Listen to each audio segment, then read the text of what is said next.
चलो यार बच्चों स्टार्ट करूंगा मैं। सो बच्चों प्लीज ध्यान देना, CA intermediate group 1 new syllabus advance accounting, और हम लोगों का टॉपिक कौन सा चल रहा था, एमएलगमेशन, राइट। सब लोग प्लीज ध्यान देना, यस हाँ, एक दूसरे की तरफ देख के हंसो मत, प्लीज ध्यान दो, है ना। पर मैंने पूरे मेरे कंप्यूटर के फुल स्क्रीन के ऊपर में आप लोगों का वीडियो ऑन कर दिया, मतलब अब कैसा है कि मैं एकदम आपको बारीकी से अब अच्छे से देख सकता हूँ। अब अगर कोई किसी के बच्चे के चेहरे पे अगर थोड़ी सी घबराहट भी रही तो मुझे यहीं से समझ में आ जाएगा कि शायद इस बच्चे को समझ में नहीं आ रहा है, तो तब के तब मैं पूछ लूंगा, ठीक है, राइट।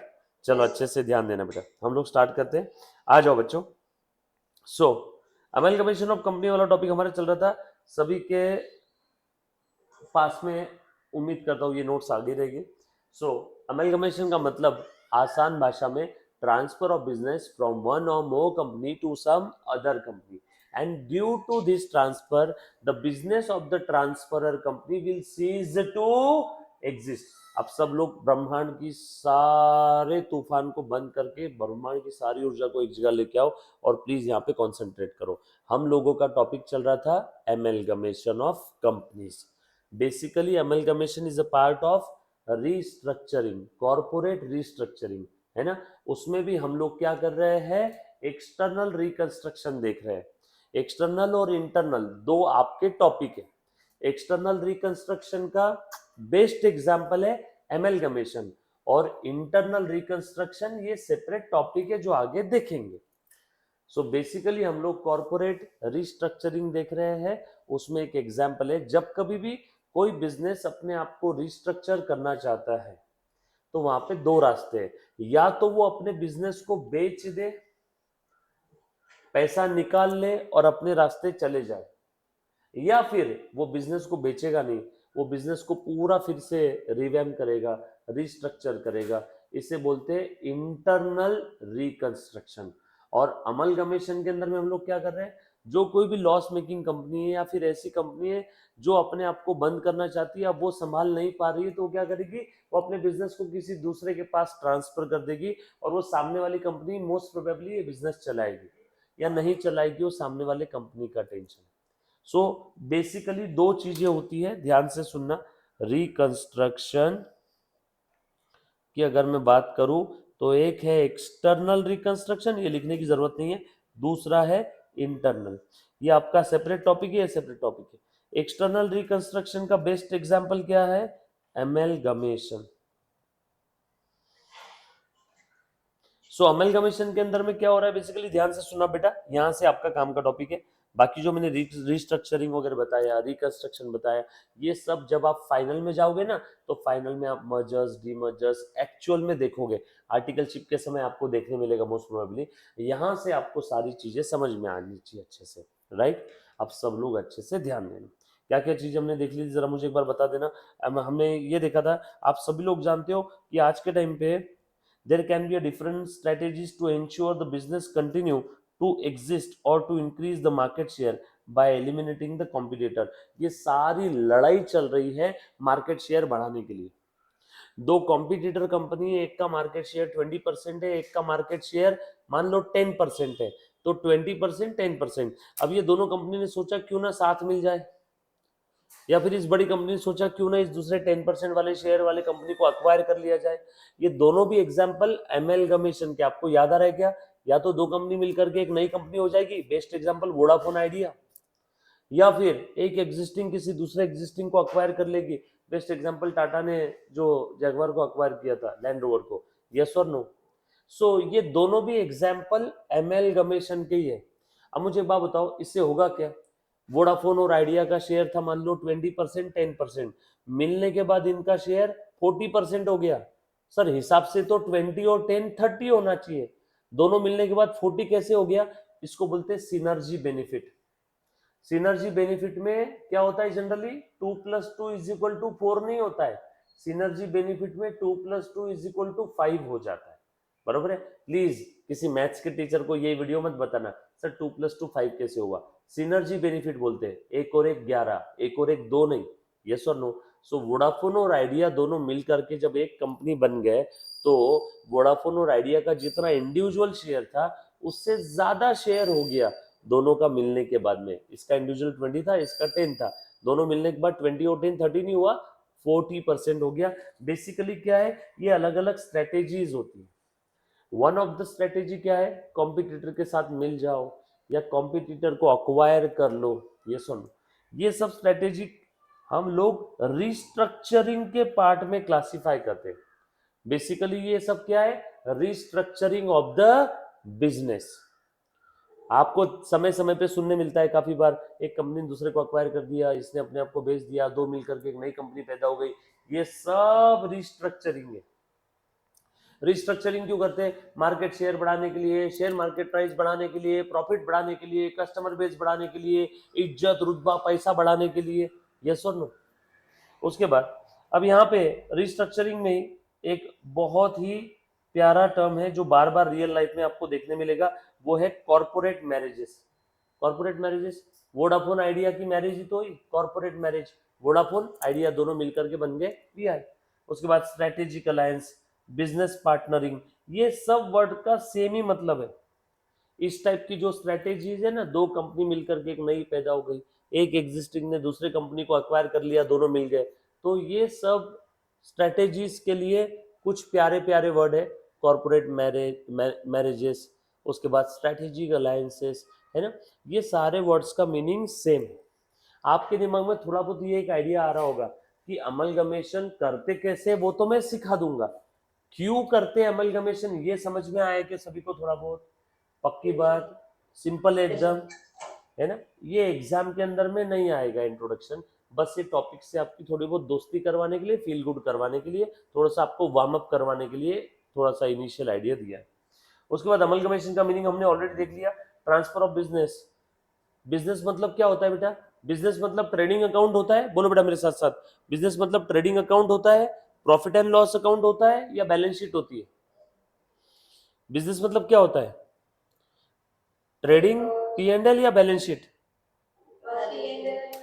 भाई साहब मेरे से ही पढ़े हुए बच्चे, अरे दोनों भी फाउंडेशन में। आमिर खान, दो जुड़वा भाई, आमिर खान के बाप ने सुसाइड कर लिया था धूम 3 मूवी में, फिर उनको पता चला कि बैंक ने हमारे पापा को मारा, तो बैंक को पत्थर मार रहे हैं, फिर उन्होंने बड़ा होकर के मुझसे अकाउंटिंग पढ़ी, तब उन्हें समझ में आया कि बैंक वो बिल्डिंग से नहीं बना है, अगर किसी बिजनेस को, किसी बैंक को, किसी कंपनी को मारना है तो उसके बैलेंस शीट को मारना होगा। और फिर उन्होंने बड़े होकर के चोर बन करके बैलेंस शीट की एक एक असेट को चुराना शुरू कर दिया, और उससे वो बैंक की असेट साइड कम हो गई और वो बैंक बैंकरप्ट हो गया। तो बिजनेस को मारना मतलब उसकी बैलेंस शीट को मारना होगा। बिजनेस में अजर अमर क्या होता है, बैलेंस शीट। बिजनेस में गोइंग कंसर्न क्या होता है, बैलेंस शीट। ये बात समझ में आई। तो अब जब कभी भी आपको किसी बिजनेस को अक्वायर करना है या दो कंपनी का अमलगमेशन हो रहा है, तो क्या ट्रांसफर होगा, balance sheet. Balance sheet transfer हो रहा है मतलब क्या है बेटा, एसेट्स एंड लायबिलिटीज। ये बात समझ में।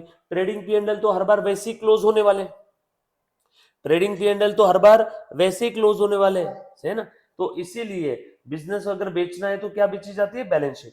सो देखो, amalgamation refers to transfer of business from one और more company to another company. जो कंपनी बिजनेस खरीद रही है उसको बोल देंगे ट्रांसफर, बेचने वाली कंपनी ट्रांसफरर।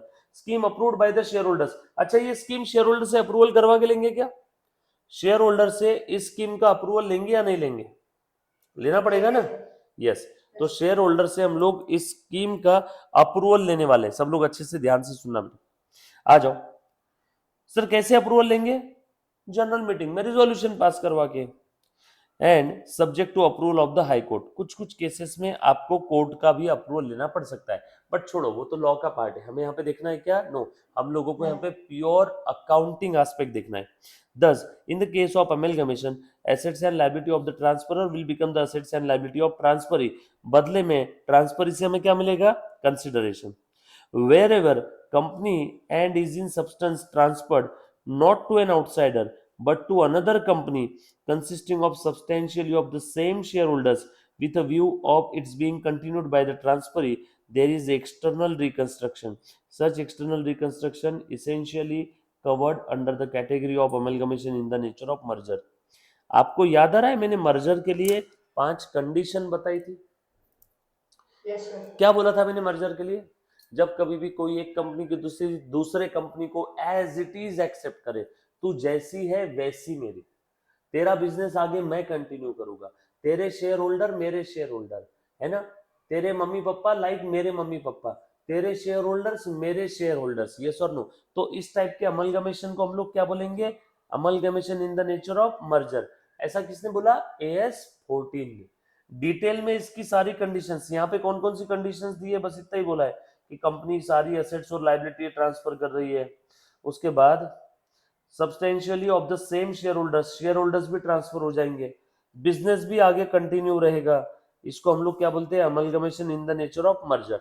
डिटेल में to be an amalgamation in the nature of merger, हमें वो 5 कंडीशन फुलफिल करना पड़ता है। कितनी कंडीशन, 5 कंडीशन। कौन कौन सी 5 कंडीशन है बेटा बता। हाँ, कौन बच्चा ट्राई करेगा, कौन बोलेगा बेटा, केतकी बोल, कौन सी 5 कंडीशन है। सारे assets और liability। देखो शॉर्टकट करके बताता हूँ याद करने का कंडीशन। 2 कंडीशन थी एसेट्स लायबिलिटी की, 2 कंडीशन थी शेयर होल्डर्स की, और एक थी बिजनेस की। 2 कंडीशन एसेट्स लायबिलिटी की। To be an amalgamation in the nature of merger, all assets and liability must be transferred to the transferor company. दूसरी condition, all assets and liability must be transfer at its book value, किसी की भी value में छेड़खानी नहीं करनी है। Asset liability की 2 कंडीशन हो गई, सारी एसेट लायबिलिटी ट्रांसफर होगी और बुक वैल्यू पे ट्रांसफर होगी। बोलो मेरे साथ साथ, सारी ट्रांसफर होगी बुक वैल्यू पे होगी, सारी ट्रांसफर होगी बुक वैल्यू पे होगी, सारी ट्रांसफर होगी बुक वैल्यू पे होगी, बरोबर है, 2 खत्म। उसके बाद अगली 2 कंडीशन थी शेयर होल्डर्स की। अरे बाबा ये थ्योरी क्वेश्चन काफी बार पूछा है, amalgamation in the nature of merger के ऊपर शॉर्ट नोट लिखो एज पर AS 14, 5 नंबर के लिए काफी बार पूछा हुआ क्वेश्चन है, तेरी क्वेश्चन। अब दूसरी कंडीशन क्या थी, पहली 2 हो गई, शेयर होल्डर्स की 2 थी। Because of the amalgamation at least 90% of the share holder of selling company transferor company will become the share holder of transferee company. But ये 90% में ब्रैकेट में लिखना, इन the calculation of this 90% shares already held by transferee company before amalgamation in the transferor company will not be considered। Purchasing company ने already selling company के कुछ share लेकर के रखे, मान ले 10%, तो जब ये अमलगमेशन का 90% कैलकुलेट करेंगे तो जो शेयर ऑलरेडी परचेसिंग के पास है वो शेयर 90% के लिए काउंट हो गए क्या, नो। सो सेलिंग कंपनी के 100 में से 10% मेरे पास ऑलरेडी है, 100 में से 10 मेरे पास ऑलरेडी है। बता सेलिंग के बचे कितने, 90। अब इस 90 का 90% कितना, 81। सो 81 शेयर होल्डर भी इधर आ गए, तो भी समझेंगे कि कंडीशन पूरी हो गई 90% वाली। कुछ बात समझ में आई। तो शेयर होल्डर्स एसेट लायबिलिटी की 2 थी, सारी लेंगे बुक वैल्यू पे लेंगे। शेयर होल्डर्स में 90% लेंगे, ये 90% के कैलकुलेशन में existing share holding bye the transferee consider नहीं होगा। और दूसरा, शेयर होल्डर्स को क्या मिलता है, पीसी। वो पीसी किस फॉर्म में मिलेगा, शेयर होल्डर्स को पीसी मिलेगा in the form of shares of transferee, in the form of shares of transferee. ये बात समझ में आई सभी को, पक्की बात। चलो आगे, थोड़ा सा और आगे, 5वीं कंडीशन, 2-2 हो गए क्या, 2-2। शेयर होल्डर्स 90% लेके जाएंगे, 90% ऑफ द शेयर होल्डर बन जाएंगे ट्रांसफर के शेयर होल्डर, और वो शेयर होल्डर्स को क्या मिलेगा, PC in the form of shares, asset के फॉर्म में नहीं मिलेगा। और 5वीं आखिरी कंडीशन, बोलो बेटा कौन सी 5वीं कंडीशन है, business of transferor company will be continued by the transferee company. ऐसा ट्रांसफरी कंपनी का इंटेंशन रहेगा as the time of amalgamation. Are you getting my point guys, सबको समझ में आ रहा है क्या। So in short can we say that to be an amalgamation in the nature of merger, to be an amalgamation in the nature of merger, there must be 5 conditions to be fulfilled, there must be 5 conditions to be fulfilled। ले बेटा ये बात करें अनुभव से, hand raise करने का कैसे करना है पूछ ले, बैच स्टोर का। चलो डन, आगे बढ़ते, थोड़ा सा प्लीज ध्यान देना बेटा, आ जाओ। तो ये 5 नंबर के लिए थ्योरी क्वेश्चन काफी बार आता है। उसके बाद ध्यान देना, ये डिफरेंस हमने अभी तक देखा नहीं है, डिफरेंस हम लोग बाद में देखेंगे, एंडिंग में देखेंगे, क्योंकि एंडिंग में आपको अमेलगमेशन एब्सॉर्प्शन का एक्चुअल मीनिंग समझ में आएगा।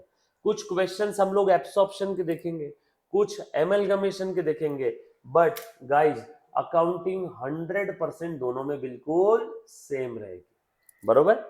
एब्सॉर्प्शन में होता क्या है, कोई एक एग्जिस्टिंग कंपनी किसी दूसरे एग्जिस्टिंग कंपनी को क्या कर रही है बेटा, अक्वायर कर रही है, और अमलगमेशन में है ना, मर्जर के अंदर में क्या हो रहा है basically, amalgamation in the nature of merger में दो कंपनी मिलकर के एक नई कंपनी पैदा हो रही, बरोबर, ध्यान देना, एब्सॉर्प्शन और दो कंपनी का मिलन होकर नई कंपनी तैयार होना, दोनों केस में ट्रांसफर तो हो ही रहा है ना बिजनेस, ए कंपनी और बी कंपनी मिलकर के क्या बन गई, ए बी कंपनी, ये न्यू कंपनी है, ये ओल्ड एग्जिस्टिंग कंपनी ऑलरेडी इस दुनिया में थी पहले, ये भी ऑलरेडी थी, वोडाफोन और आइडिया मिलके क्या बन गया, वोडाफोन आइडिया, वीआई पहले से नहीं था, वीआई न्यू कंपनी है, ये भी अमलगमेशन है, ये भी अमलगमेशन है।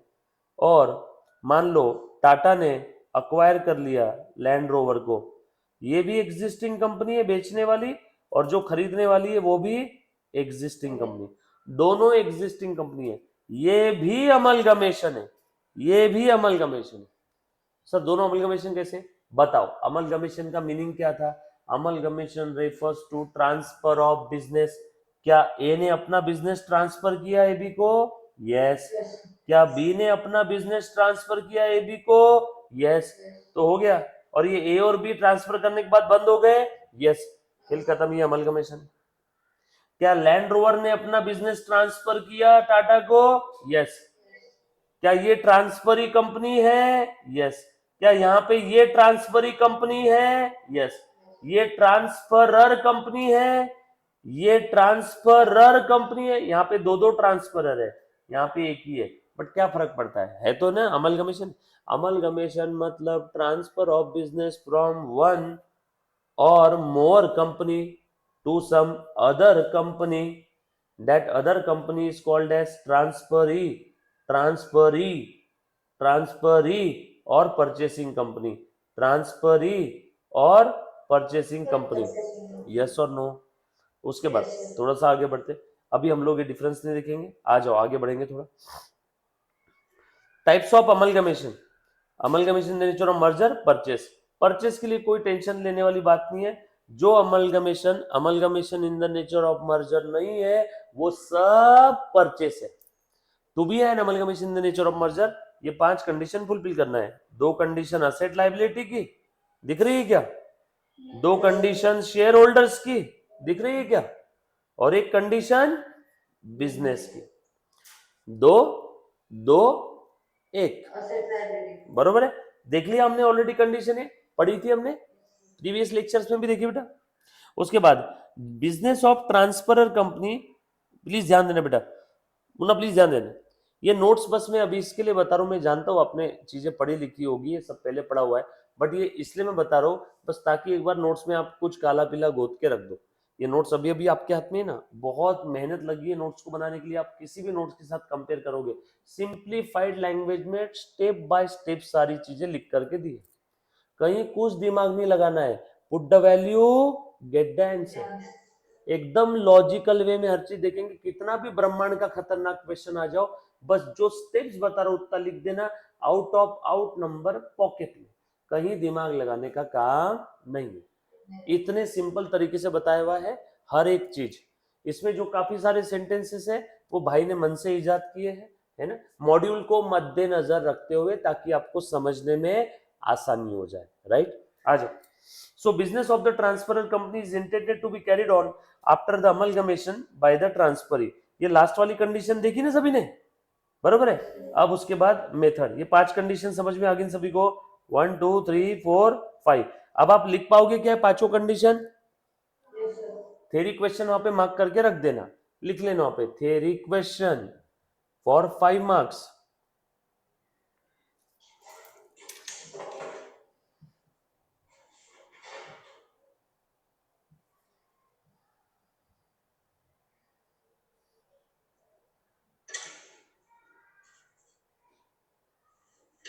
डन, चलो ओके, आ जाओ। उसके बाद मेथड ऑफ अकाउंटिंग, अमलगमेशन के नेचर कितने टाइप के बताओ मुझे, बोलो बोलो नेचर कितने टाइप के है, बोलो सब लोग, नेचर 2 टाइप का, amalgamation in the nature of merger और amalgamation in the nature of purchase, बच्चों बहुत काम की चीज है, काफी सारे बच्चों का इंटर खत्म हो जाता बट उनको ये मालूम नहीं रहता। सो ध्यान से सुनना, अमलगमेशन का नेचर दो है, मर्जर, परचेस। मर्जर के केस में अकाउंटिंग के मेथड का नाम है pooling of interest method. Merger के परचेस के केस में मेथड का नाम इत्तेफाक से परचेस ही है। Amalgamation in the nature of purchase है तो मेथड का नाम भी परचेस। सर ये कौन सी मेथड है? ये ऊपर वाला अमलगमेशन का नेचर है और नीचे वाला अकाउंटिंग का मेथड है। अगर amalgamation in the nature of merger है तो वहां पे अकाउंटिंग की मेथड कौन सी रहेगी? Pooling of interest. Method of accounting ही देख रहे हैं ना। अगर amalgamation in the nature of purchase है तो मेथड ऑफ अकाउंटिंग कौन सी रहेगी? परचेस। ऊपर वाला अमलगमेशन का नेचर है और नेचर ऑफ अमलगमेशन, और नीचे वाली इस केस में मेथड कौन सी फॉलो करे। दोनों मेथड में फर्क क्या है सब बताऊंगा। अभी तक हमने किया क्या? हमने एक भी मेथड स्टार्ट नहीं किया। हमने क्या किया? सिर्फ और सिर्फ अभी तक पीसी निकाला है। मेरे ख्याल से 2 क्वेश्चन सॉल्व किए पीसी के हमने, right? Till date 2 question solve किए ना। सब लोग साथ में रहने बेटा, है ना? आ जाओ, प्लीज ध्यान देना। 1 मिनट में तुम्हारा थोड़ा सा वॉल्यूम कम करता हूँ। अभी बोल कुछ, बोलो कुछ, हेलो बोलो, हेलो। हाँ और बोलो हेलो। अब बोलो और बोलो। हाँ क्या बोले बेटा?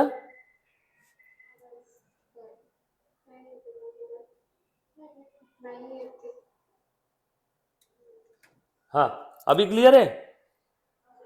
चलो आगे बढ़ रहा हूं। सो ध्यान से सुनना, इफ एनी ऑफ द, ये वाला पॉइंट, पांचों में से कोई एक कंडीशन भी सेटिस्फाई नहीं हो तो क्या बन जाएगा? Amalgamation in the nature of purchase. दिख रहा है क्या? कोई एक कंडीशन भी फुलफिल नहीं हुई तो अमलगमेशन नेचर ऑफ परचेस रहेगा। डिफरेंस बिटवीन अभी हम नहीं देखेंगे। डिफरेंस के लिए पहले आपको मर्जर और परचेस की अकाउंटिंग आनी चाहिए, उसी के बाद डिफरेंस स्टार्ट करना। कभी भी गलती से भी ये डिफरेंस पहले मत पढ़ना। जब तक आप दोनों भी नेचर के प्रैक्टिकल प्रॉब्लम सॉल्व नहीं कर लेते तब तक डिफरेंस मत पढ़ना, क्योंकि ये प्रैक्टिकल प्रॉब्लम के साथ साथ ही डिफरेंस समझ में आएंगे, राइट? पक्की बात। चलो आगे। ये डिफरेंस हमने अभी नहीं देखा, ये कब देखेंगे? After practical question. Practical question के बाद आप खुद ही डिफरेंस बोल दोगे। तुम बोलोगे सर आपको बताने की भी जरूरत नहीं, हो गया हमको समझ में आ गया। क्योंकि जब amalgamation in nature of merger और परचेस के हम लोग एक एक क्वेश्चन सॉल्व करेंगे तो आप 5-10 पॉइंट ऐसे ही लिख दोगे डिफरेंस के, इसमें के सारे पॉइंट कवर हो जाएंगे। ये सुन ध्यान देना, वहां पे लिख के रखो आफ्टर प्रैक्टिकल क्वेश्चन, बाद में भूल जाओगे तुम भी और मैं भी। वहां पे लिखो आफ्टर प्रैक्टिकल क्वेश्चन। जब मैं तुमको पूछूंगा कि बच्चों कौन सी थ्योरी हमने आफ्टर प्रैक्टिकल क्वेश्चन के लिए रखी थी, तब आप मुझे देख के बताना। डन? लिखो वहां पे ऐसे। फिर परचेस कंसिडरेशन हमने देख लिया ऑलरेडी, बताओ जरा मुझे। परचेस कंसिडरेशन हमने कैलकुलेट किया था, याद आ रहा है सभी को? PC is the consideration payable और paid by the transferee company to the share holders of the transferor company. Transferee company ने ट्रांसफरर के शेयर होल्डर्स को जो कुछ दिया है इन मनी और money's worth for taking over the business of the transferor company, वो सब क्या रहेगा? PC is the price payable by the transferee to the transferor company, है ना? ब्रैकेट में यहाँ पे लिखना, ट्रांसफरर कंपनी के आगे ब्रैकेट में लिख देना share holders of transferor, share holders of transferor. इसके अलावा कुछ और भी दिया, इसके अलावा अगर कुछ भी दिया तो क्या वो पीसी में आएगा? इसके अलावा कुछ भी दिया तो क्या पीसी में आएगा क्या? नो। मैं आपको सवाल पूछ रहा हूं, ध्यान से सुनना, मुझे जवाब दो। सब लोग फटाफट से जवाब देना बेटा, आ जाओ ध्यान से दो। ओके देखना, अभी जैसे कि नहीं, ये परचेसिंग कंपनी है और ये एक सेलिंग कंपनी है सामने। सेलिंग कंपनी ने बोला हे परचेसिंग कंपनी, मैं अपने आप को बेचने के लिए तैयार हूं, लेकिन मुझे बंद करने का खर्चा 50 लाख रुपए है। कंपनी बंद करने का भी खर्चा होता है, मालूम है ना? कंपनी बंद करने के लिए कंसल्टेंट प्रोफेशनल्स अपॉइंट करने पड़ते हैं, वो कंपनी क्लोज करते हैं और कंपनी क्लोज करने के लिए उनकी तगड़ी फीस रहती है। जैसे कंपनी इनकॉर्पोरेट करने के लिए फीस लेते हैं कौन, कंपनी सेक्रेटरी। तो काफी सारे कंसल्टेंट भी होते हैं जो अकाउंटिंग एस्पेक्ट भी पूरा करवा के लेंगे, लीगल एस्पेक्ट भी पूरा करवाएंगे, सेटलमेंट तक पूरा साथ में रहेंगे। तो ये सेलिंग कंपनी ने बोला, हे परचेसिंग कंपनी, ये खरीदने बेचने का जो भी खर्चा रहेगा, रियलाइजेशन का खर्चा रहेगा, वो मैं पे नहीं करूंगी। कंपनी बंद करने का खर्चा जो रहेगा वो पे नहीं करूंगी, वो तुम्हें पे करना होगा। जैसे प्रॉपर्टी जब भी कोई बेचता है तो प्रॉपर्टी जो परचेसर रहता है ना, परचेसर, स्टैम्प ड्यूटी, गवर्नमेंट के चार्जेस सब कौन देता है, परचेसर। तो ठीक उसी प्रकार से कभी कभी कुछ कुछ क्वेश्चन में परचेसिंग कंपनी बेयर करेगी सेलिंग कंपनी को बंद करने का खर्चा। तो तुम बताओ, अब सेलिंग कंपनी पीसी दे रही है 10 लाख, बंद करने के लिए खर्चा है आपको समझाने के लिए 2 लाख। तो ये जो 2 लाख जो परचेसिंग कंपनी ने दिया, ये जो 2 लाख परचेसिंग कंपनी ने दिया सेलिंग कंपनी को बंद करने का खर्चा, ये सेलिंग कंपनी के बंद करने के खर्चे को आज के बाद में रियलाइजेशन एक्सपेंस बोल दूंगा, चलेगा क्या? चलेगा। Realisation expense, closure expense, realisation expense, बरोबर है। और एमेलगमेशन एक्सपेंस चलेगा। तो अब देखो, ये परचेसिंग कंपनी ने सेलिंग कंपनी को क्लोज करने का खर्चा पे किया है। वो कंपनी खरीदा 10 लाख में और उस कंपनी को बंद करने के लिए पे किए 2 लाख। कंपनी खरीदा कितने में बेटा, 10 लाख में। ये परचेसिंग कंपनी, ये सेलिंग कंपनी, ये बिजनेस खरीद रही है और ये बदले में पीसी दे रही है 10 लाख। प्लस सेलिंग कंपनी ने बोला भैया मुझे बंद करने का खर्चा भी देना होगा, और ये खर्चा आ रहा है 2 lakh. Liquidation expense, realisation expense, closure expense. मेरा आपसे छोटा सा सवाल है, बताओ यहाँ पे पीसी कितना है, यहाँ पे पीसी कितना है, पीसी कितना है बेटा? So simple, 10 lakh. तो ये जो लिक्विडेशन एक्सपेंस है इसको पीसी में नहीं डालना है। ये पेपर में ऐसा घुमा फिरा के देते हैं ना बच्चे, लिक्विडेशन एक्सपेंस जो परचेसिंग कंपनी ने सेलिंग के लिए पे किया, बच्चे इसको भी पीसी में डाल देते हैं। तुम बताओ ये पीसी में आएगा क्या? नो। पीसी में क्या आता है, only and only amount paid और payable by the transferee to the share holders of transferor. Shareholder में कौन कौन से शेयर होल्डर आ गए, दोनों भी। शेयर होल्डर्स में कौन कौन से शेयर होल्डर्स आ गए बेटा, दोनों भी शेयर होल्डर्स आ गए। कौन से, इक्विटी भी और प्रेफरेंस भी, सब लोग साथ में है मुन्ना, पक्की बात? आ जाओ, ध्यान देना बेटा आगे थोड़ा सा, चल प्लीज ध्यान देना। आज मुन्ना प्लीज ध्यान दे दो। आगे देखो क्या बोला है पीसी के लिए, ध्यान से सुनना। Purchase consideration does not include sum which the transferee company will directly pay to the creditors और for any other expense. No expense like realisation expense, या फिर परचेसिंग कंपनी ने सेलिंग कंपनी के डिबेंचर होल्डर्स को कुछ payment किया तो वो पीसी में आएगा क्या? नो। परचेसिंग कंपनी ने सेलिंग कंपनी के क्रेडिटर्स को पेमेंट किया, वो पीसी में आएगा क्या? नो। परचेसिंग कंपनी ने सेलिंग कंपनी के शेयर होल्डर्स को पेमेंट किया, वो पीसी में आएगा क्या? यस, वो पीसी में आएगा। ये बात समझ में है सभी को? यहां तक किसी बच्चे को कोई डाउट, समस्या, आपत्ति? क्लियर? चलो आगे, पक्का? थोड़ा सा और आगे बढ़ते। सो पीसी की मेथड से हमने ऑलरेडी देख लिया, इसमें ज्यादा टाइम पास नहीं करेंगे। Lump sum, net payment method. अब नेट पेमेंट मेथड के ये इंपॉर्टेंट पॉइंट है, most most most important point.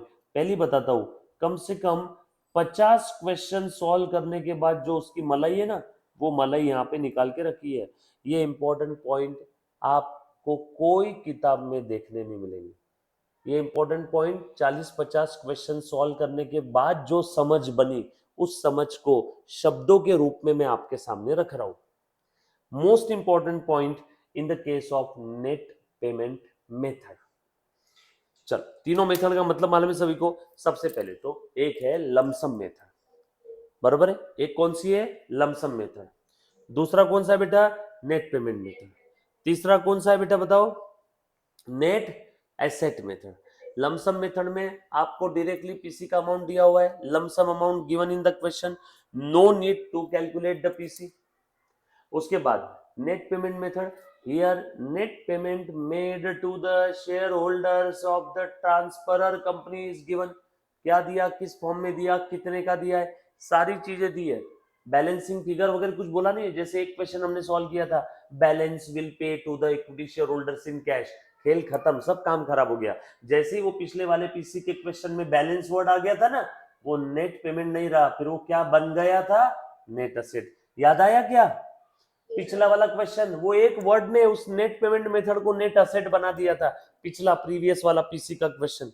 याद आया सभी को, पक्की बात। अब अच्छे से ध्यान से सुनना। और तीसरी क्या है, जो नेट पेमेंट नहीं हो बचा कुछ क्या है, नेट एसेट। और नेट एसेट कैसे आता है, उसमें पीसी कैसे आता है बताओ, asset taken over by the purchasing company. आज के बाद में परचेसिंग नहीं बोलूंगा, ट्रांसफरी बोलूंगा। और सेलिंग को क्या बोलूंगा, ट्रांसफरर। सर इतने क्यों भारी भारी के वर्ड बोल रहे हैं, डायरेक्ट परचेसिंग सेलिंग बोलो ना। अरे AS14 में ट्रांसफरी और ट्रांसफरर वर्ड ही यूज किए। AS14 अगर आप पढ़ोगे ना, अकाउंटिंग स्टैंडर्ड नंबर 14, जिसके भरोसे पूरा स्टैंडर्ड है, उसके अंदर में ट्रांसफरी और ट्रांसफरर ऐसे ही वर्ड यूज किए, राइट। पक्की बात, डन। क्या हुआ, पैर लग गया था क्या रे, ओके। आ जाओ, अच्छे से ध्यान से सुनना बेटा। अब ये तीनों मेथड है, उसमें सेकेंड मेथड में सर क्यों पहली वाली मेथड में आपने इंपॉर्टेंट पॉइंट क्यों नहीं निकाले ऐसे, क्योंकि पहली मेथड में पीसी दिया हुआ है, no need to calculate. Second method में ध्यान से सुनना। आ जाओ बेटा, देखो, the value of the assets and liability taken over by the transferee company are not to be considered in the calculation of consideration. भाई साहब क्या बोला यहाँ पे, ध्यान से सुनना। Value of the assets and liability taken over by the transferee company are not to be considered. बहुत ही प्यारा पॉइंट है, एक एक पॉइंट को 5-5 मिनट लगे चलेगा, बट समझना। सर ये तो बहुत ही इन्होंने अजीब बात कर दी, तुम भूल रहे हो मेथड कौन सी चल रही है, net payment method. Net payment method में क्या रहता है, नेट पेमेंट मेथड में net payment made to the equity share holders and preference share holders दिया है, किस फॉर्म में दिया है, कितने रुपए का दिया है, किस फॉर्म में दिया है, कितने रुपए का दिया है, ये दोनों भी दिया हुआ रहता है। और ये दोनों की टोटल अगर हम लोग कर लेंगे तो क्या मिल जाएगा, पीसी। यस और नो। अब तुम बताओ, मैंने यहाँ कहीं पे भी मैंने यहाँ कहीं पे भी मैंने यहाँ कहीं पे भी एसेट्स और लाइबिलिटी की वैल्यू लेकर के एसेट माइनस लाइबिलिटी किया क्या रे, ऐसा किया मैंने, नो। इसीलिए नेट पेमेंट मेथड में इन्होंने बोला एसेट्स और लाइबिलिटी की इंडिविजुअल वैल्यू कंसीडर नहीं करना। 90% टाइम नेट पेमेंट मेथड होता है, बट इंस्टीट्यूट जानबूझ के एसेट्स की इंडिविजुअल वैल्यू देती है, revalued figure of building, revalued figure of plan. और बच्चों को तो 12th से आदत है ना, रीवैल्यूड फिगर दी की रीवैल्यूड फिगर पे अकाउंटिंग कर देने का। 12वीं से आदत है ना, admission retirement death of partner में रीवैल्यूड फिगर दे देते थे, बिल्डिंग की वैल्यू 1 लाख से 120 हो गई, और नए बैलेंस शीट में आप लिखते थे बिल्डिंग 120 और रीवैल्यूएशन के क्रेडिट में लिखते थे 20। याद आया कुछ, अगर किसी का 12th कॉमर्स होगा तो बच्चों को आदत रहती है रीवैल्यूड फिगर लेने की, एसेट्स और लाइबिलिटी की। तो बस यहाँ पे ध्यान से सुनना, नेट पेमेंट मेथड में जब आप पीसी निकालोगे, ये सब बात कहाँ की चल रही है, पीसी कैलकुलेशन की बात चल रही है।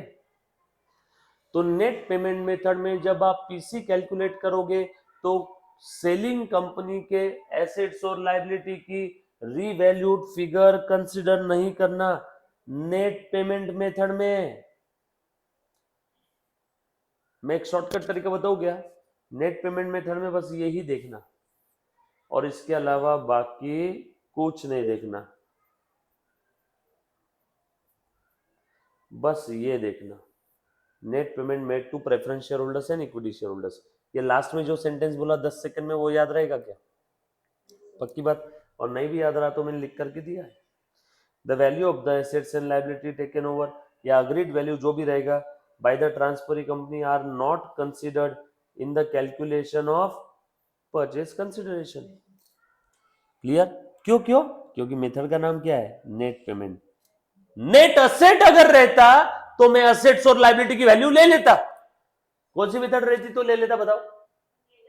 नेट असेट मेथड रहती तो मैं असेट्स और लायबिलिटी की वैल्यू कंसिडर कर लेता। बच्चों ध्यान देना, ये 70% पार्ट है पूरे टॉपिक का जो हम लोग आज डिस्कशन करेंगे ना। इस टॉपिक के अंदर में ज्यादा ऐसा फैला हुआ नहीं है, लिमिटेड चीजें है, बट उसी के अंदर में डीप है। बस इसमें दो ही चीजें है, अकाउंटिंग करना है सेलिंग के बुक में और अकाउंटिंग करना है परचेसिंग के बुक में, टॉपिक खत्म। और ये दोनों की अकाउंटिंग डिपेंड है पीसी पे। सो पीसी निकालना आ गया तो उसके बाद में सिर्फ स्टेप्स फॉलो करना है। पीसी ही गलत हो गया तो वो पेपर चेकर आपका आगे का क्वेश्चन चेक नहीं करेगा। बच्चे को लगेगा उसने सही सॉल्व करके आया, उसकी बैलेंस शीट भी टैली हो जाएगी, बट पेपर में फिर नंबर मिलते 100 में से 38, 100 में से 40, क्योंकि बच्चा सोचता बैलेंस शीट टैली हो गई मतलब सही है। इसलिए है ना, सीए में चार्टर्ड अकाउंटेंसी कोर्स में आपको छोटी छोटी चीजों पे ध्यान देना है। बीकॉम में ऊपर ऊपर से भी पढ़ लिया तो भी काम हो जाता था, क्योंकि जो ऊपर ऊपर से दिख रहा है उसी पे एग्जाम में प्रश्न आ जाते थे। लेकिन सीए के कोर्स में जो ऊपर ऊपर से दिख रहा है उसके ऊपर क्वेश्चन नहीं आते। जो अंदर के अंदर के अंदर के अंदर का पॉइंट है उस पॉइंट पे एग्जाम में क्वेश्चन आता। तो आपकी बाज की नजर होनी चाहिए, इसलिए आईसीआई के लोगों में बाज है, दिख रहा है क्या? समझ में आएगा सभी को? यस और नो? इसलिए जैसे हमने बस आपको बोल दिया लमसम में डायरेक्टली दिया रहता, नेट पेमेंट मेथड में net payment made to share holders है, नेट असेट में असेट माइनस लायबिलिटी, इतना सिंपल नहीं है। आपको हर एक छोटी छोटी बात का ध्यान रखना है, common sense. Net payment method है तो net payment made to share holders ही पीसी के लिए लेंगे। फिर उस समय उस क्वेश्चन में जानबूझ के आपको गुमराह करने के लिए एसेट्स और लायबिलिटी की रिवैल्यू फिगर देंगे। बट पीसी कैलकुलेशन में वो फिगर नहीं लेना रिवैल्यूड। आपका सवाल फिर सर वो रिवैल्यूड फिगर कहां लेना? बैलेंस शीट बनाने के लिए। वो फिगर कहां लेंगे बताओ? बैलेंस शीट बनाने के लिए। वो रिवैल्यूड फिगर से बैलेंस शीट बनेगी, बट वो रिवैल्यूड फिगर से पीसी नहीं निकलेगा। क्यों? क्योंकि पीसी के लिए नेट पेमेंट मेथड है। नेट असेट रहती तो मैं असेट लायबिलिटी की रिवैल्यू फिगर ले लेता, assets at agreed value minus liability taken over by transfer at agreed value is equal to PC. But net payment method में असेट लायबिलिटी का क्या संबंध? नेट पेमेंट मेथड में क्या था? देखो मैं पागल नहीं हूं, एक ही चीज बार बार रिपीट कर रहा हूं। एग्जाम में नेट पेमेंट मेथड पे ही आने की संभावना सबसे ज्यादा है। लमसम बहुत इजी है, उसके ऊपर जनरल इंस्टीट्यूट पूछती नहीं। नेट असेट मेथड बचपन से कर रहे हो, asset minus liability is equal to capital employed और पीसी, उसमें दिमाग नहीं लगाना है। सबसे ज्यादा दिमाग नेट पेमेंट मेथड में लगता है, second important net asset, third important है लमसम। आपके नसीब अगर बहुत अच्छे रहे तो पेपर में लमसम का क्वेश्चन आएगा, और आपके करियर चमकने के नसीब बहुत अच्छे रहे तो नेट पेमेंट के ऊपर क्वेश्चन आएगा। क्योंकि नेट पेमेंट पे क्वेश्चन आने के बावजूद भी आपने सॉल्व किया, पास हो गए, तो बहुत कम बच्चे पास होते, और कम बच्चे पास हुए तो आपकी वैल्यू ज्यादा रहेगी कि नहीं? समझ में आएगी बात सभी को? सो अच्छे से समझना, मैं आपको भरपूर इसके अंदर में क्वेश्चन भी दूंगा प्रैक्टिस करने के लिए, बरोबर है? वो सारे क्वेश्चन आपने सॉल्व करना, भरपूर क्वेश्चन मैं सॉल्व करवा के दूंगा, भरपूर आपने सॉल्व करना। सो ध्यान से सुनो। सो नेट पेमेंट मेथड में सबसे पहला इंपॉर्टेंट पॉइंट समझ में आया सभी को? लिख करके दिया बेटा, आपको कुछ भी लिखने का काम नहीं है, बस आराम से शांति में बैठ करके देखो। ये सारे पॉइंट प्रैक्टिकल क्वेश्चन सॉल्व करने के पहले पढ़ने। इस पे थ्योरी क्वेश्चन आएगा क्या? नो, ये सब पॉइंट प्रैक्टिकल क्वेश्चन में अप्लाई करने हैं, इसमें थ्योरी क्वेश्चन नहीं आएगा। ये पॉइंट पे आ जाओ।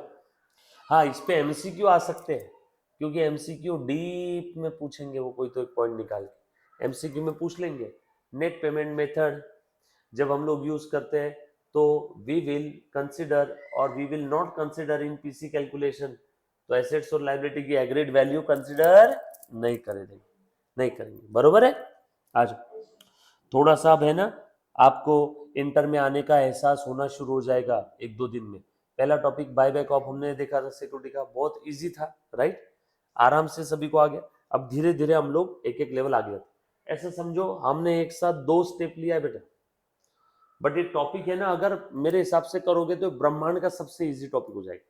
बस बायबैक के बराबर ही का इजी समझ लो, बरोबर है। बस स्टेप्स फॉलो करना। एंड एक चीज ध्यान रखना, mind your own business, don't worry, इसको अदरवाइज नहीं लेना है। मैं क्या बोल रहा हूँ, माइंड योर ओन बिजनेस मतलब ध्यान से सुनो, जब आप सेलिंग के बुक में अकाउंटिंग करोगे तब आप परचेसिंग के बारे में नहीं सोचोगे। मैं अभी बता रहा हूं, और बच्चा गलती करेगा, मैं बोलूंगा कि बच्चों इसमें करना है, तब आप बोलोगे अरे नहीं सर परचेसिंग ने तो ऐसा किया। अरे मैं फिर तब आपको ये सेंटेंस बोलूंगा, माइंड योर ओन बिजनेस। अभी तुम किसके बुक में अकाउंटिंग कर रहे हो, सेलिंग के, बट जानबूझ के उस समय इंस्टीट्यूट तुम्हारे दिमाग में डाल देगी, तुम परचेसिंग के बारे में सोचने पे मजबूर हो जाओगे और गलत कर दोगे।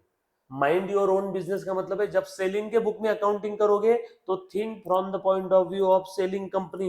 ये बोलने में जितना आसान है, अप्लाई करते समय बच्चा उतना ही मुश्किल से इसको अप्लाई करेगा, उसको डाइजेस्ट ही नहीं होगा। बट मैंने कॉन्सेप्ट पहले ही बता दिया, सेपरेट एंटिटी कॉन्सेप्ट बचपन से पढ़ा है बेटा। उसके बाद जब आप परचेसिंग के बुक में अकाउंटिंग करोगे तब सेलिंग के पॉइंट ऑफ व्यू से नहीं सोचना। क्लियर? आगे बढ़ते। Payment made by the transferee company for the share holders whether in cash और इन शेयर्स और in debentures must be taken into consideration. हाँ, नेट पेमेंट में होता क्या है, नेट पेमेंट में to share holders of transferor company. अब वो नेट पेमेंट किसी भी फॉर्म में दो, पैसा कौड़ी पत्थर हाथी घोड़ा सोना चांदी, shares of the transferee, debentures of the transferee, किसी भी फॉर्म में दो, कंसिडर करना होगा। समझे क्या? बरोबर लॉजिकल है सारी चीजें। चलो बेटा आगे। उसके बाद ध्यान से सुनना, then where the liabilities are taken over by the transferee and subsequently discharged, such amount should not be added to the consideration। ये तो ऑलरेडी मैंने फर्स्ट पॉइंट में बोल दिया, जब असेट्स और लाइबिलिटी कुछ भी कंसिडर नहीं करना है तो फिर ये भी लाइबिलिटी कंसिडर नहीं करेंगे। अच्छे से सुनना, मैं आपको रियल लाइफ इसका एग्जाम्पल बता रहा हूँ, रियल लाइफ नहीं है, एग्जाम्पल बता रहा हूँ, ध्यान से सुन। मैंने एक कंपनी को अक्वायर किया, वो कंपनी के, मतलब ध्यान से सुनना, मैंने कंपनी को अक्वायर किया, वो कंपनी की मैंने एसेट्स भी ले ली, वो कंपनी की मैंने लाइबिलिटीज भी ले ली। बोलो बोलो, वो कंपनी की मैंने एसेट भी ले ली और वो कंपनी की मैंने लाइबिलिटी भी ले ली, बरोबर है। जैसे मैंने सानिया की कंपनी को अक्वायर किया, अब सानिया की जब मैंने कंपनी अक्वायर कर ली तो सानिया के बैलेंस शीट में लाइबिलिटी साइड में एक इंसान का नाम लिखा हुआ था, दाऊद इब्राहिम। लाइबिलिटी साइड में क्रेडिटर में उसका फोन आने शुरू हो गए, हाँ मेरा पैसा कब दोगे, बोला हाँ हाँ साहब अभी देता हूँ तुरंत, और मैंने उस क्रेडिटर का पेमेंट कर दिया, मैंने उस लाइबिलिटी का पेमेंट कर दिया। सो ध्यान से सुनना, जब कभी भी कोई परचेसिंग कंपनी किसी सेलिंग कंपनी को अक्वायर कर लेती है तो अक्वायर करने के बाद उस सेलिंग कंपनी की लाइबिलिटीज अगर मैंने पे की है तो मैंने जो दाऊद को पैसे दिए, मैं सानिया को बोलूंगा क्या, देख सानिया वो दाऊद को मैं पैसे दे रहा हूं, ये भी पीसी है, बोल वो पीसी में आएगा क्या? वो तो हमने पहले ही पढ़ लिया था बचपन में। जब कभी भी परचेसिंग कंपनी सेलिंग कंपनी के किसी भी क्रेडिटर को या लाइबिलिटी को पेमेंट दे रही है तो वो पेमेंट पीसी में नहीं आएगा। पीसी मतलब क्या, क्या है पीसी? पीसी है शेयर होल्डर्स को जो कुछ देंगे वो सब पीसी, सेलिंग कंपनी के शेयर होल्डर्स को जो मिलेगा पीसी, सेलिंग कंपनी के debenture holders, liability, creditors, selling company के किसी को भी कुछ भी दिया तो पीसी नहीं है, सेलिंग कंपनी के शेयर होल्डर्स को जो मिलेगा बस वो ही पीसी है, उसके अलावा बाकी पीसी कुछ नहीं है। सर फिर ये पेमेंट का ट्रीटमेंट, वो ट्रीटमेंट सब बाद में देखेंगे, अभी हम लोग कहां पे है बताओ, अभी हम लोग पीसी देख रहे हैं। जब सेलिंग की बुक आएगी तब मैं सेलिंग की बुक डिटेल में बताऊंगा, तब पीसी और परचेसिंग के बारे में नहीं सोचना। जब परचेसिंग की बुक आएगी तब मैं परचेसिंग कंपनी के बुक्स की बात करूंगा, तब पीसी और सेलिंग के बारे में नहीं सोचना। अभी हम लोग क्या देख रहे हैं, पीसी। तो we have to think from the point of view of PC. Clear? चलो आगे। आपको फील गुड करना है तो थोड़े समय के लिए ऐसा सोचो, पीसी मतलब प्रियंका चोपड़ा, ठीक है। तो हम लोग अभी सिर्फ पीसी के बारे में सोच, बाकी और किसी के बारे में नहीं सोचना है। आगे आ जाओ। और क्या बोला बेटा, ये हो गया ये वाला पॉइंट। ये पॉइंट हो गया। Next, when the liabilities are taken over, ये पॉइंट बता रहा हूं, इस पॉइंट के बाहर एक भी एडजस्टमेंट नहीं। ये एडजस्टमेंट जो मैं अभी बता रहा हूं, ये एडजस्टमेंट हार्डली आपको 25 से 30% समझेगी। ये 6 पॉइंट, क्यों क्यों सर, फिर बता क्यों रहे? ये 6 पॉइंट अभी आपको 25 से 30% समझेंगे। इसके पीछे का कारण बहुत सिंपल है, क्योंकि आपने एक भी चीज का अभी प्रैक्टिकल क्वेश्चन सॉल्व नहीं किया। बट जब मैं प्रैक्टिकल क्वेश्चन सॉल्व करूंगा तब आपको फिर से इस पॉइंट पे लाऊंगा, तो उस समय प्रैक्टिकल क्वेश्चन छोड़ के वापस ये पढ़ते बैठेंगे क्या हम लोग? इसीलिए एक बार पहले बता रहा हूं, है ना, लॉजिकल सीक्वेंस में जा रहे, ध्यान देना। आगे ध्यान देना बेटा, when the liabilities are taken over by the transferring company, they are neither deducted nor added to the amount at consideration। वो तो हमने ऑलरेडी देखा, जब हम लोग पीसी नेट पेमेंट मेथड में कैलकुलेट करते हैं तो उस समय एसेट्स और लायबिलिटी जो भी हमने लिया है सेलिंग का, वो एसेट्स और लायबिलिटी पीसी में ना ही ऐड करना है ना ही डिडक्ट करना है। सर एक ही पॉइंट 2-3 बार हो गया, एसेट लायबिलिटी नहीं कंसीडर करना है, एसेट लायबिलिटी, हाँ यहां पे भी वही पॉइंट है, यहां पे भी वही पॉइंट है और पहले में भी वही पॉइंट है। बट प्रैक्टिकल क्वेश्चन में आपको मैं सारे पॉइंट्स इसके मैं बता दूंगा। देखो कितने बार एक चीज में बोल रहा हूं, कितना जरूरी है। 90% बच्चा गलती से, अरे यार सर नेट पेमेंट मेथड था और मैंने इंडिविजुअल असेट्स और लायबिलिटी की वैल्यू ले ली पीसी निकालने के लिए, मतलब नेट पेमेंट की जगह उसने गलती से क्या बना दिया, नेट असेट। इसीलिए सीक्वेंस फॉलो करना, वरना आपको दुनिया की हर मेथड नेट असेट मेथड लगेगी। सीक्वेंस फॉलो करना। एक क्वेश्चन बता लमसम मेथड है क्या, नहीं है। एक क्वेश्चन बता नेट पेमेंट है क्या, नहीं है, तो बोलना नेट असेट। अगर पहली आंसर आ गया यस नेट पेमेंट मेथड है, तो नेट असेट तक जाने का काम ही नहीं है। कुछ बात समझ में? जैसे बचपन में रेक्टिफिकेशन आपको बताया था, पहले एरर ऑफ प्रिंसिपल है क्या, ओमिशन है क्या, नहीं है तो कमीशन, बस वैसा। आ जाओ, any payment made by the transferee to some other party on behalf of the transferor company are to be ignored। अरे मैंने सानिया की कंपनी परचेस की, सानिया कंपनी के शेयर होल्डर्स को जो कुछ दूंगा बस वही पीसी है। सानिया के बिहाफ में मैंने किसी थर्ड पार्टी को पेमेंट किया, वो पीसी है क्या? नो। तुम लोग बोलेंगे सर लॉजिकली ये तो पीसी आना चाहिए ना। अरे मैंने तुमको क्या बताया पहले दिन से, शेयर होल्डर्स को जो मिलेगा वो ही पीसी है। सानिया को मैंने अक्वायर कर लिया और सानिया के बिहाफ में मैंने किसी को पेमेंट किया, वो पीसी में नहीं आएगा। वरना कंपनी के डायरेक्टर तो बदमाशी कर लेंगे, शेयर होल्डर्स के पास में कुछ आने ही नहीं देंगे। ऐसा बता देंगे परचेसिंग कंपनी ने इस कंपनी के बिहाफ में इसको 500 करोड़ दे दिए, शेयर होल्डर्स तुम्हारे लिए बच्चा बाबा जी का ठुल्लू। समझ में आया क्या? जो शेयर होल्डर्स के हाथ में आएगा उसे ही पीसी बोला जाएगा। तुमने इसके बिहाफ में उसको दे दिया, उसके बिहाफ में उसको दे दिया, वो पीसी में नहीं आएगा। ये बात समझ में आ रही है सभी को? चलो आगे बेटा। If the liquidation expenses, Munna ध्यान देना, if the liquidation expenses of the transferor company paid by the transferee, ये भी पीसी में नहीं आएगा। कितने बार एक चीज बोलूं रे मैं तुम लोगों को, सिर्फ शेयर होल्डर्स को जो देंगे वो पीसी में आएगा। फिर परचेसिंग कंपनी ने सेलिंग कंपनी के लिक्विडेशन एक्सपेंस पे कर दिए, बोलो पीसी में आएगा? नो। परचेसिंग कंपनी ने सेलिंग कंपनी के किसी क्रेडिटर को पेमेंट किया, बोलो पीसी में आएगा? नो। परचेसिंग कंपनी ने सेलिंग के बिहाफ में डिबेंचर्स का पेमेंट कर दिया, बोलो पीसी में आएगा? नो। पीसी में क्या आएगा? सर यार फिर सीधा सीधा एक ही सेंटेंस बोल देते थे ना, ये 6 पॉइंट बोल के क्यों थका रहे हो?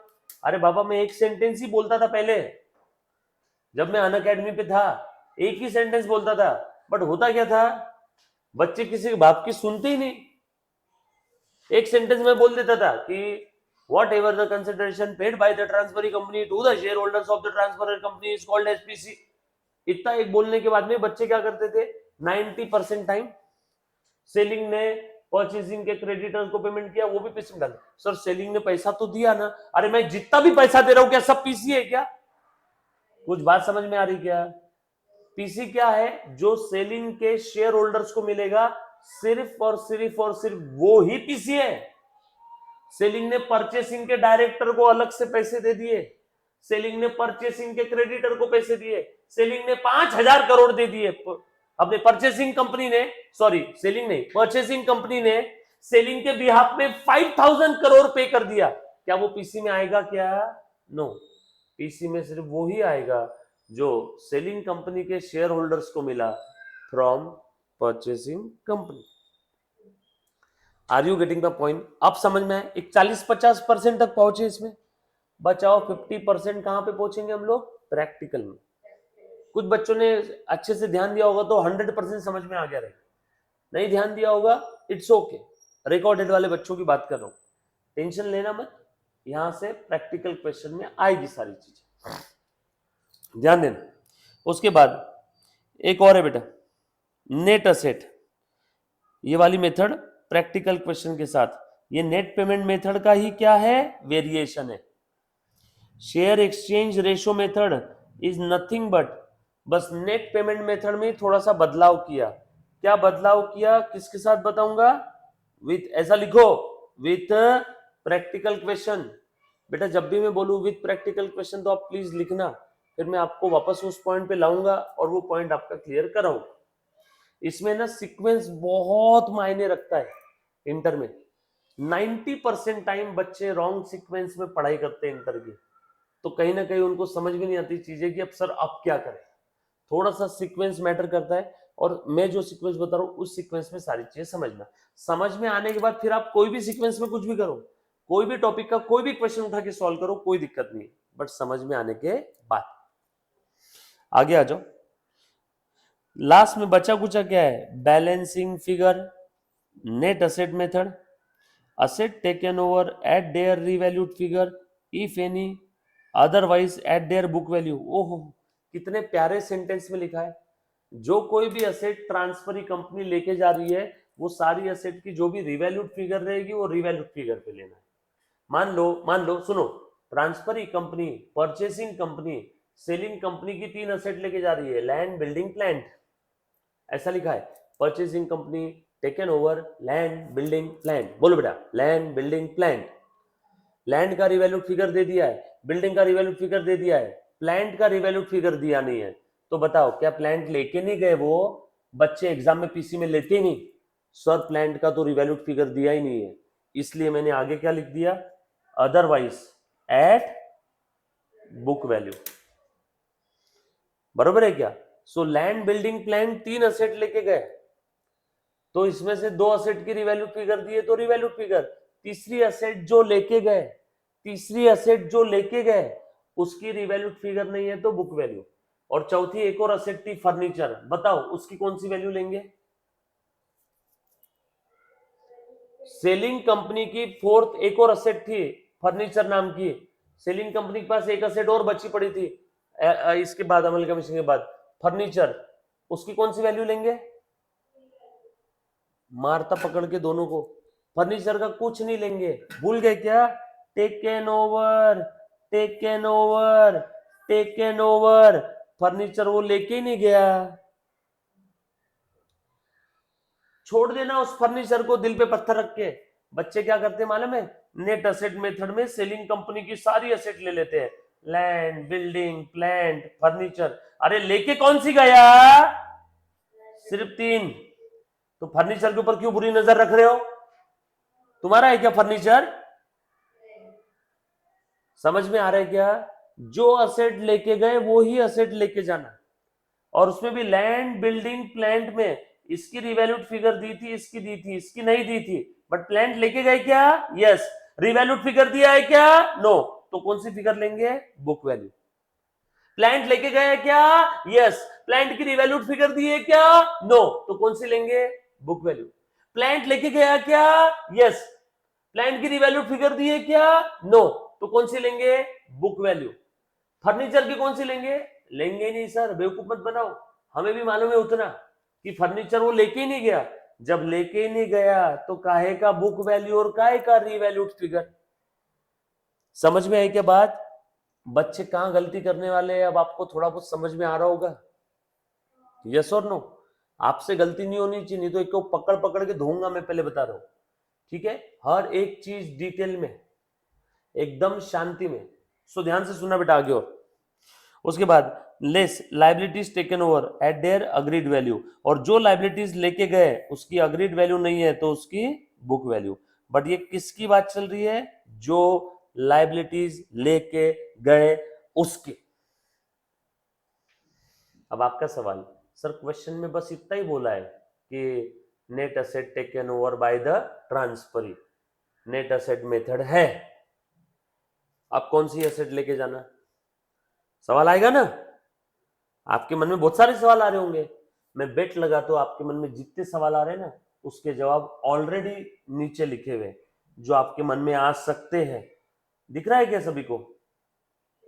जितने आपके मन में सवाल आ सकते हैं उन सभी के जवाब नीचे मैंने ऑलरेडी लिख दिए, जितने भी आ सकते हैं। 9 सवाल आएंगे, अभी नहीं आएंगे तो आगे आएंगे, बट इसके अंदर में आपको पहले से जवाब मिले। जिस प्रकार से कृष्ण भगवान ने पहले से ही गीता के अंदर में आपके दिल में आने वाले सारे सवालों के जवाब दे दिए, ठीक उसी प्रकार से यहाँ पे सारे सवालों के जवाब मिल जाएंगे। ध्यान से सुनना, एक एक पॉइंट बता रहा हूं, वेरी इंपॉर्टेंट पॉइंट। बट ये कौन से मेथड के लिए है? Net asset. ये नेट पेमेंट में अप्लाई करोगे क्या इसको? नहीं। ये कहां अप्लाई करना है? Net asset method. इसको नेट पेमेंट में अप्लाई नहीं करना। ध्यान से सुन, the term assets will always includes cash in hand and cash at bank unless otherwise stated, but shall not include any fictitious asset like preliminary fictitious loss asset। Asset के अंदर में loss asset कभी नहीं लेना amalgamation में। Sir reason क्या है? सुनो सुनो मेरी बात सुनो। जब कभी भी आप कोई बिजनेस अक्वायर कर रहे हो तो उस बिजनेस को अक्वायर करने के लिए आप उसकी नेट असेट को देख करके पेमेंट दोगे ना।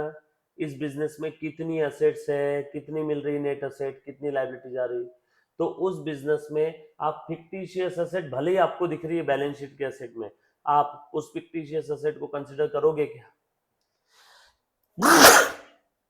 आप उस फिक्टिशियस असेट को कंसिडर करोगे क्या?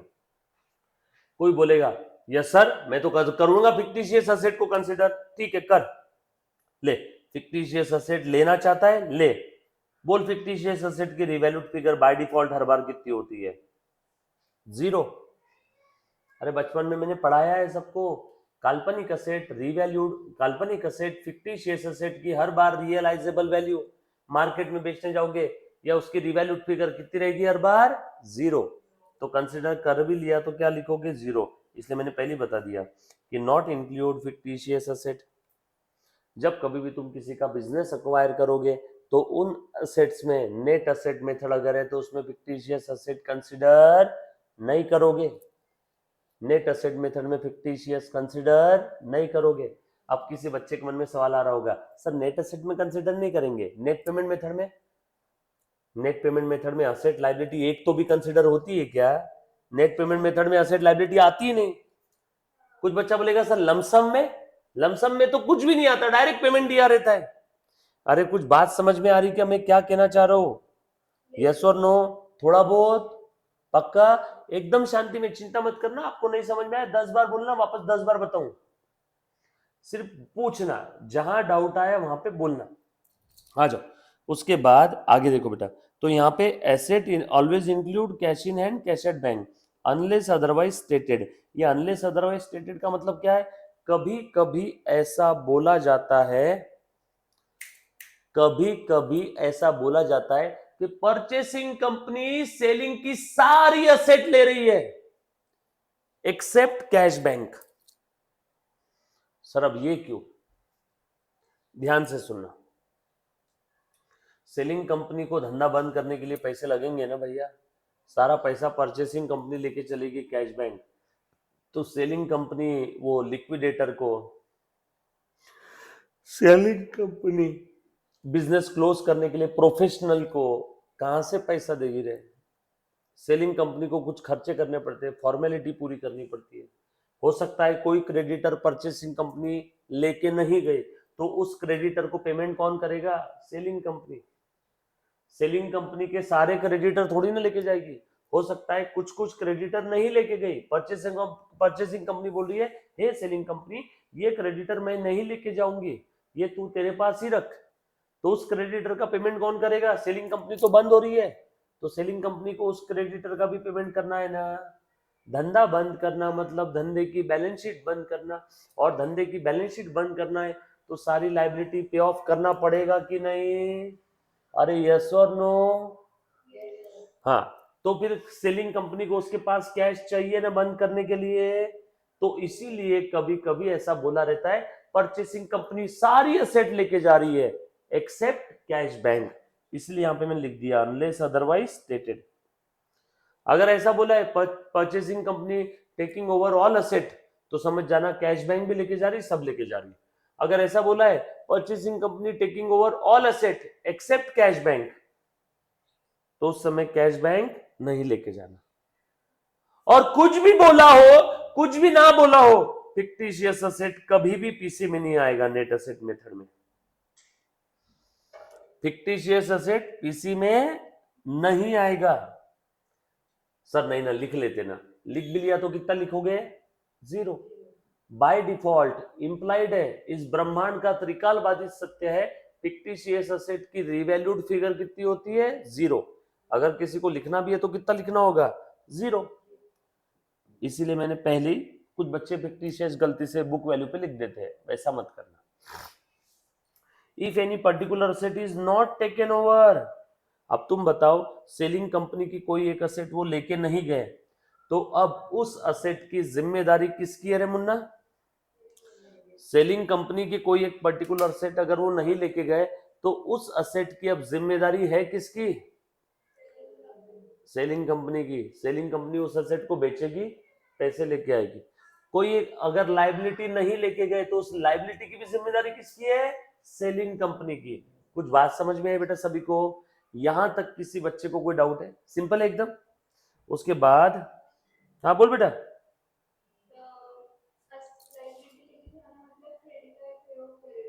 हाँ, परचेसिंग कंपनी अगर सेलिंग कंपनी की लायबिलिटी लेके जा रही है, तो अब इस लायबिलिटी की जिम्मेदारी किसकी है? परचेसिंग कंपनी की। परचेसिंग कंपनी कोई लायबिलिटी नहीं लेके जा रही है, तो वो लायबिलिटी अब कौन पे ऑफ करेगा? सेलिंग कंपनी, है ना। लूंगा प्रैक्टिकल एग्जाम्पल, वापस सुनना। एक सेलिंग कंपनी के पास असेट है 100 रुपए की, और थर्ड पार्टी लायबिलिटी है 20 रुपीज की। बोलो उसका पीसी कितना आएगा? एक बेसिक क्वेश्चन, 80। असेट 100 का, थर्ड पार्टी लायबिलिटी 20 का, उसका नेटवर्थ 80। अब वो कंपनी को मैंने पूरा ले लिया, उसकी असेट भी ले ली 100 की, उसकी 20 की लायबिलिटी भी ले ली। अब मैंने उसकी 20 की लायबिलिटी ले ली, तो अब ये लायबिलिटी पे कौन करेगा? मैं, परचेसिंग कंपनी, राइट। और अगर मैंने लायबिलिटी को हाथ भी नहीं लगाया, तो वो लायबिलिटी कौन पे करेगा?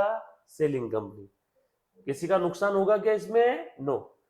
वो लायबिलिटी वाले क्रेडिटर्स को तो पैसा मिलना है, या तो परचेसिंग कंपनी देगी या तो सेलिंग कंपनी, बरोबर।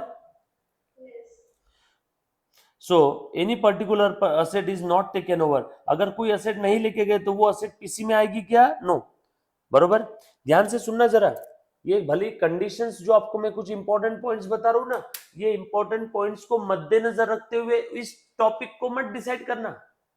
ये इंपॉर्टेंट पॉइंट्स 50 क्वेश्चन के बाद निकले हैं। मलाई है, सोचो आपने 10 चम्मच मलाई खा ली तो पेट में गड़बड़ हो जाती है कि नहीं? तो मे भी आपको इनडाइजेशन फील होगा, बट ये इंपॉर्टेंट पॉइंट जस्ट रीड करके छोड़ देना। ये सारे पॉइंट्स में आपको प्रैक्टिकल क्वेश्चन में एक एक याद दिलवाऊंगा, वापस इस पॉइंट पे लेके आऊंगा, तब आपको वो पॉइंट 1000% क्लियर हो जाएगा। अभी बस आपको ऊपर ऊपर से आइडिया आ रहा होगा, बट ये अभी बताना जरूरी है, क्योंकि प्रैक्टिकल क्वेश्चन में अचानक से सरप्राइज, ऐसे तो लेंगे नहीं, तो बच्चा उस समय डर जाता, अरे यार सर अभी अचानक क्या है, इसीलिए अपन पहले से बता रहे। यहां पे ध्यान से सुनना आगे। If there is any goodwill और prepaid expense, same should be included in the assets taken over unless otherwise stated. मुझे बात बताओ मेथड कौन सी है? Net asset.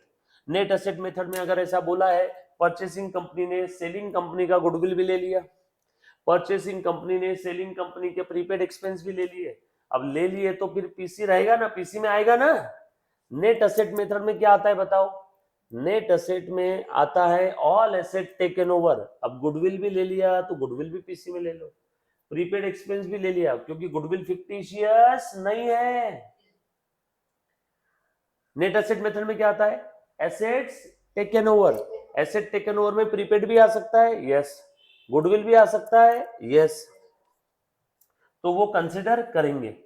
Term liabilities means all liability, but कौन सी? Third party liability. मतलब कौन सी liability? Third party liability, yes और no? Term liability means all liability, but कौन सी ऑल?